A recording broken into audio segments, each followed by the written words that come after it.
Bonsoir et bienvenue à toutes et à tous au rendez-vous du 19h à Longtemps. Le Koufo retrouver le préfet en tournée statutaire dans les 6 communes de son territoire de juridiction. Christophe Megbedji était dans la journée d'hier lundi 21 octobre à Plahoué puis à Djakotome pour évaluer les communes et leur prodiguer les conseils nécessaires afin de toujours figurer parmi les premières au classement de l'indice de gouvernance locale. Différents sujets de développement ont également été évoqués. Christophe Megbedji, préfet du Koufo, exprime ici son satisfecit. Au niveau même de la structure communale, les gens innovent par rapport à de nouvelles idées pour faire avancer la machine. C'est ça le développement. Ce que vous faites aujourd'hui, vous pouvez trouver demain que ce n'est pas bon. Aujourd'hui, les communes sont en train de comprendre beaucoup de choses. Prenez le cas de la mobilisation des ressources propres. Relativement à la prévision, il dit c'est important, c'est inédit. Et nous leur demandons d'aller plus loin. On vous a dit comment les communes ont été classées.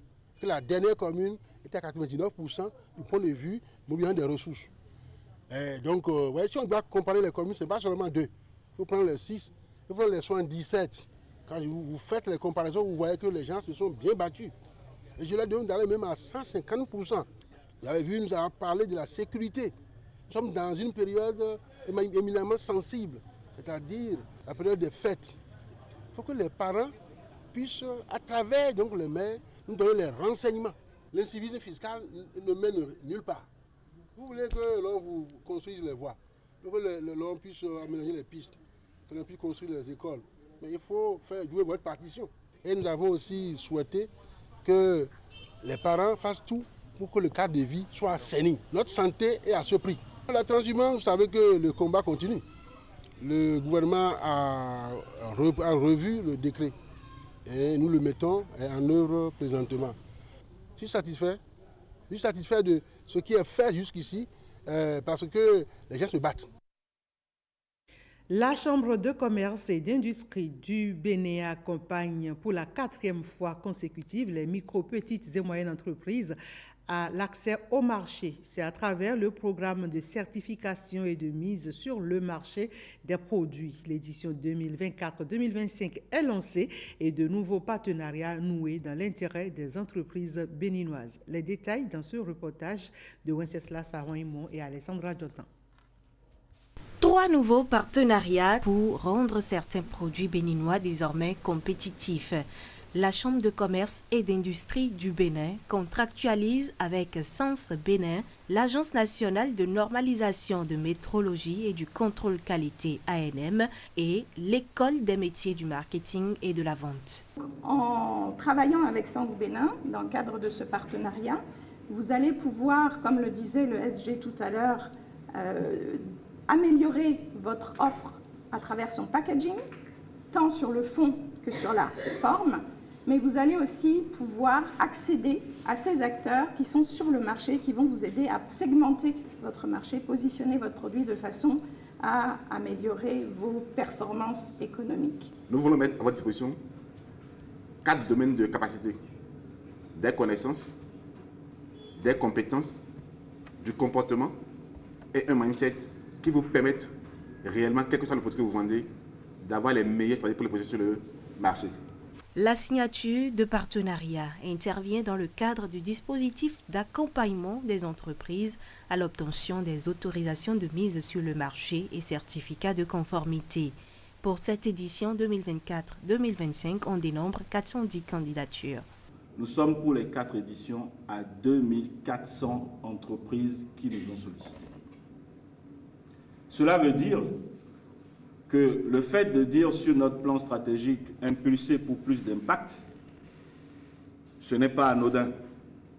C'est parce que quelque part, on a bien compris que le secteur privé avait besoin de cet accompagnement. La CCI Bénin apporte ainsi sa contribution à l'amélioration de la qualité des produits locaux. 4026 candidats dont 2526 filles, vont à l'assaut du certificat de qualification au métier CQM session d'octobre 2024 dans le département de l'Ouémé. La composition est lancée ce lundi au village artisanal d'Adjara où planchent 351 candidats par le préfet Marie Akboutrossou. Michel Egbe et Nathalie Doris Oolabi pour le compte rendu. 2 sites sont retenus ici à Adjara pour abriter l'examen du CQM. Il s'agit du site du village artisanal d'Adjara et du site du collège technique Bel Espoir.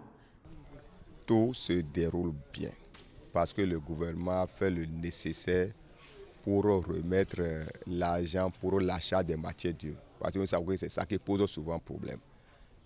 Par candidat, on a 3500 par candidat. Donc les matières sont achetées et les candidats sont présents. On n'a pas de difficultés majeures. Donc tout se déroule bien dans le calme et dans la sérénité parfaite. Maçons, carreleurs, ferrailleurs, plombiers et électriciens bâtiments se font évaluer en ce premier jour des compositions.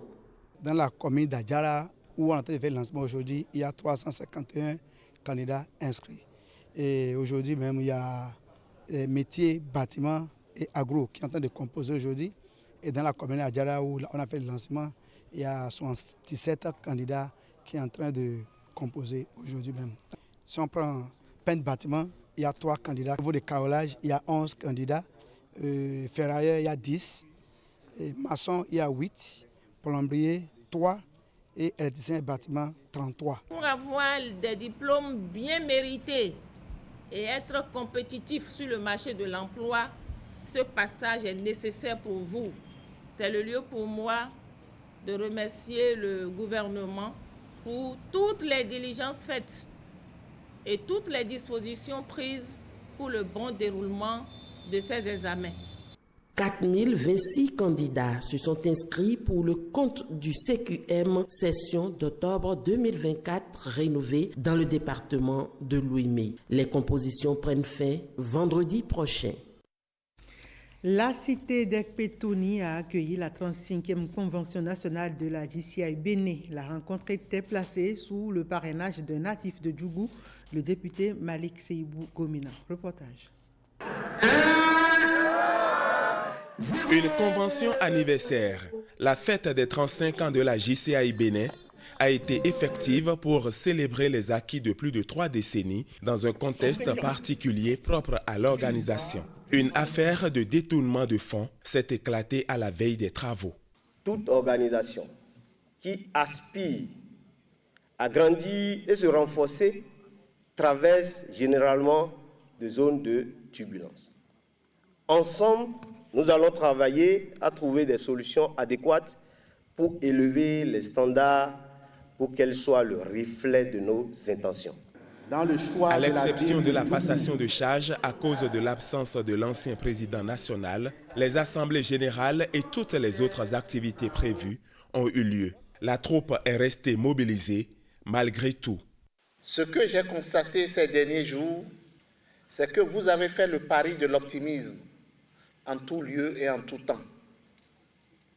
Être optimiste, c'est remarquer ce qui ne va pas et prendre l'engagement de faire changer les choses. Et je veux dire aux uns et aux autres que lorsqu'on vous confie des responsabilités, vous devez vous attendre à ce qu'on vous demande des comptes à la hauteur de la confiance placée en vous. Les nombreuses actions que vous menez étant d'utilité publique, je vous exhorte vivement à les multiplier davantage au fil des mandats. Nous espérons que chaque instant passé à Djougou, chaque espérance vécue a enrichi votre parcours personnel et associatif. Des délégations des pays voisins ont honoré de leur présence la JCI Bénin qui amorce une période transitoire sous le leadership de Rufin Adoko, un choix de tous les membres. Et la ville de Ouidah a vibré la semaine écoulée sous le rythme des activités du Festival national des sports et des loisirs. Des activités riches en couleurs et en innovation. Retour sur quelques temps forts avec Benjamin Denayon et Arnaud Adadia.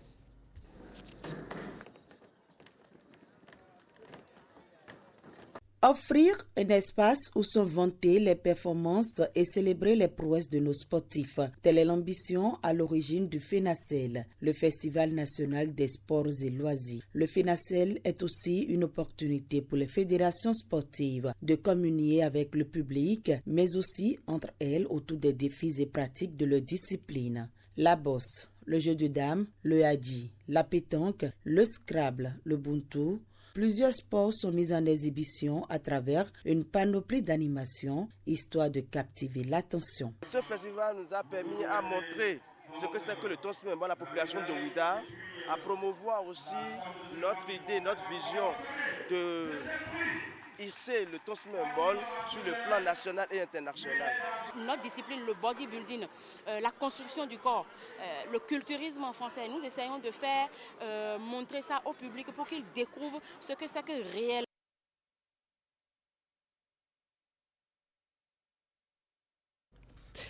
Ben voilà, vous venez donc de suivre les activités de la 3e édition du Festival national des sports et loisirs qui ont pris fin ce dimanche 20 octobre au stade Omnisport de Ouidah. Et je vous l'annonçais tout à l'heure, donc nous allons revenir sur quelques temps forts de ce festival au démarrage.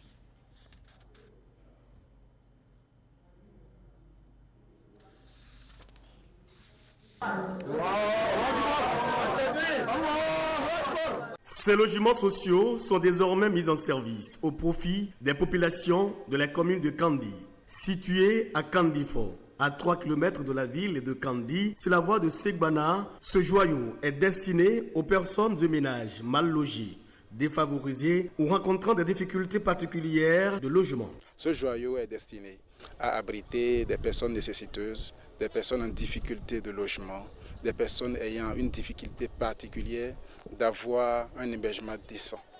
Et l'hébergement ici, la résidence que nous offrons est à titre gratuit. La réalisation de ces logements sociaux est faite grâce à l'Association des jeunes pour la relance sociale, AGRS. Les personnes qui sont bénéficiaires, nous les identifions à travers une demande.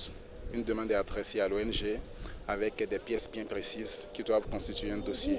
Et suite à ça, il y a une commission qui étudie les dossiers et qui énumère les potentiels bénéficiaires, s'entretient avec eux et suite à ça, les logements sont octroyés. Nous sommes heureux, surtout moi, dans ma commune. Je suis vraiment très heureuse de recevoir ce matin 40 logements sociaux. Vraiment, ça me fait plaisir. Je suis émue, les mots me manquent. Nous souhaitons vraiment un bon usage à ceux qui vont en bénéficier. Et nous appelons les autres qui ont de telles intentions à se conformer aux exigences de l'État pour essayer de concrétiser, disons, les projets qui sont en train d'élaborer. D'un coût global d'environ 200 millions de francs CFA, ce joyau est constitué de 40 logements sociaux autonomes de 80 mètres carrés, de 2 modules de 4 classes, d'un cabinet de soins, de boutiques, d'un forage, d'une mosquée et d'un aire de sport. Autant pour nous, quelques difficultés techniques avec les images du FENACEL 2024 à Ouidah. Nous y reviendrons sûrement dans nos prochaines éditions. Et vous venez d'ailleurs de suivre la mise en service des logements sociaux offerts par l'ONG AJRS à Kandi. C'était un reportage signé au Sénat délégué Judikaël Aïnan. Merci mesdames et messieurs pour votre aimable attention puisque ce 19h s'achève ainsi.